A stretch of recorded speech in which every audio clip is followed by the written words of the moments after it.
So I recently managed to monetize this YouTube channel, which was a long-term goal, obviously. Once you get into the swing of things, once you get past that stage where, nobody watches your first few videos, start to think to yourself, well, the next goal is to monetize it and see where it goes from there. As I was approaching that goal last week, I kind of had a feeling that I was about to maybe tick that box. I said to a friend of mine, once I reach that goal, it's kind of like starting all over again. Whilst getting monetized is all well and good, unless you've got that regular audience tuning into every video, hitting certain numbers on every video. I'm not talking about, becoming a YouTube millionaire. I'm just talking about consistent numbers. There's a minimum view count on all your videos. My minimum view count is like 50. Then my top video view count is like 50,000. That video was an anomaly, I admit. Usually if I'm looking at like 2,000 to 3,000, I think those videos are going in the right direction. Unless you've got people regularly tuning into what they call evergreen content, content that people are constantly searching for. Or if you're making more topical videos, you're churning them out regularly, and again, people are tuning into you regularly, then being monetized doesn't really mean jack shit. Now that I'm here, in the money, so to speak. Here comes the money! Here we go! Not really in the money, to be honest. I've started asking myself that question one more time. What are the other successful YouTubers, fitness YouTubers, what are their niches? Why are they so successful? And if I want to take this channel to the next level, what is mine? Because I think niching down and becoming an authority on one specific branch of the fitness tree is so important. Some people, for some YouTubers, it's really obvious what their niche is. For others, it might not be so obvious, but if you think about it, you can kind of narrow it down. There aren't many fitness YouTubers who are a sort of jack of all trades type character. You don't see Athlean X doing many lifestyle vlogs. You don't see the science guys going in there and just thinking, fuck it, let's just go ham for a session. We about to go ham! I wanted to have a little look, not an analysis, just a quick look at some of the most famous names in the fitness YouTube game and sort of like identify what their niche is, and then from there I wanted to sort of develop that into what my niche will be. So let's start with a couple of pretty obvious ones. We've got Jeff Nippard and Jeremy Ether. Apologies if I'm mispronouncing the name there, but they're pretty obviously the science guys, right? These guys are known for providing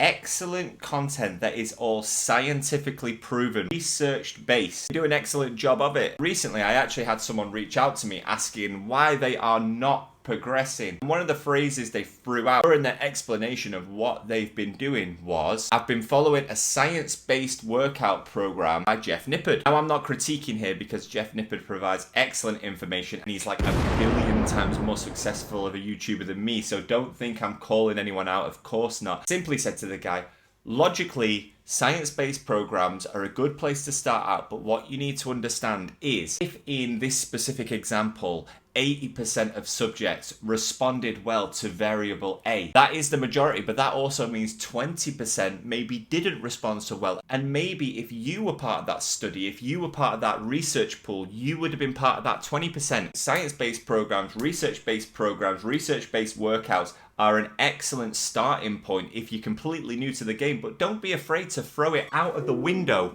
if it's not working for you. All right, let's look at the next one now. Athlean X has got to be the most successful fitness YouTuber, right? And on the face of it, he does seem more like a jack of all trades. Occasionally, he will mix it up. He'll do sit-down videos talking about a big topic, and that will be completely different to his usual content. Really look at Jeff's content about how Jeff has established himself, what he has established himself as. He's basically a demonstrations guy, right? He demonstrates workouts, he demonstrates exercises, he even demonstrates ways of approaching nutrition. In his videos, he's in his kitchen occasionally, or usually in his home gym, actually going through the exercise, going through the workout, something that, yeah, maybe you're not going to stand there with your phone following along in the gym, but you can watch it, you can visualize yourself doing it in your gym, and he's making it very easy for you to follow his advice. Now, I have learned so much from Jeff down the years. Thank you, Jeff, if you're watching this. I appreciate the great content, mate. But I would consider him my second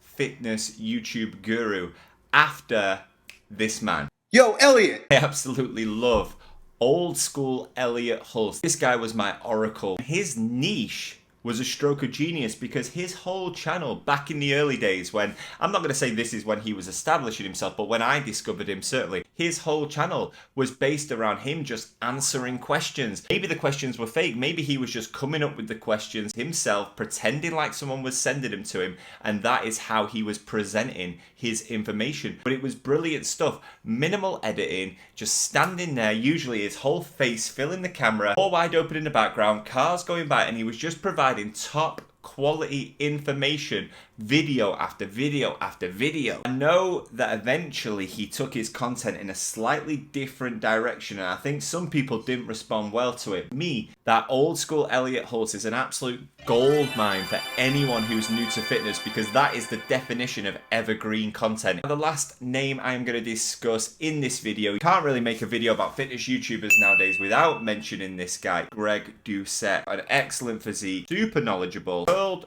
record holder in many fitness disciplines, so you know that he knows his stuff. But let's be honest, guys, his niche, his primary content isn't purely fitness information. His niche is what I would call fitness news and drama. The guy makes videos reacting to other people, talking about other people, natty or nots, viral videos, people calling him out, etc, etc, etc. Feeds off all that shit. People eat it up. There's a few other YouTubers I could mention, like Mike Thurston, whose niche seems to be living an extravagant life in Dubai. New guy, Sam Sulek, who seems to be very well spoken. He's got this monstrous physique, and he seems to make really long, therapeutic workout videos that I know I've seen people saying they just like having it on in the background. Quick pit stop at the gas station pre-back day. That is his niche, and he's smashing it probably more than anyone right now. So here is the big question of today's video, guys. What is my niche? What is the niche that I need to master in order to blow this channel up? And I'm putting this one out there to the people who interact with me regularly, the people who seem to return to my videos. What is it that makes you tune into these videos on a semi-regular basis? I'm not a negative person, by the way, guys. I'm going to call out the haters all the time. I'm sure the big YouTubers have so many haters, but those type of people who come across videos just throw out abuse. I'm not talking to you right now. I'm talking to those people who comment on my videos, who view my videos occasionally.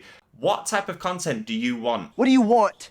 It's not that simple. What do you want? Do you just like me? Do you just like listening to me talking to the camera and occasionally edit some comedic clips over the top? True, he has semen in him. Even if I look at my most popular videos, it's not really clear. I've got one freak anomaly video that's like 50,000 more views than everything else. That was the one that went viral, that, let's be honest, got me into this monetized stage that I'm in right now. Apart from that one video, which was how I use walking to get shredded, it's a real mixed bag. There's a couple of videos that I recently did on Mike Mensa. They popped off. I know that's topical right now. A couple of videos on gyms in Japan. I know Japan is always a point of interest for people. I don't even live in Japan anymore. That's Bangkok right there. So I don't want to be making too many videos and basing this channel on Japan only. I'm sorry to say if that's why you're here. And then there's a few other videos which are to do with strength training, diet, getting shredded, etc, etc. If I had to guess based on my thumbnails, my aesthetic, I guess that my primary audience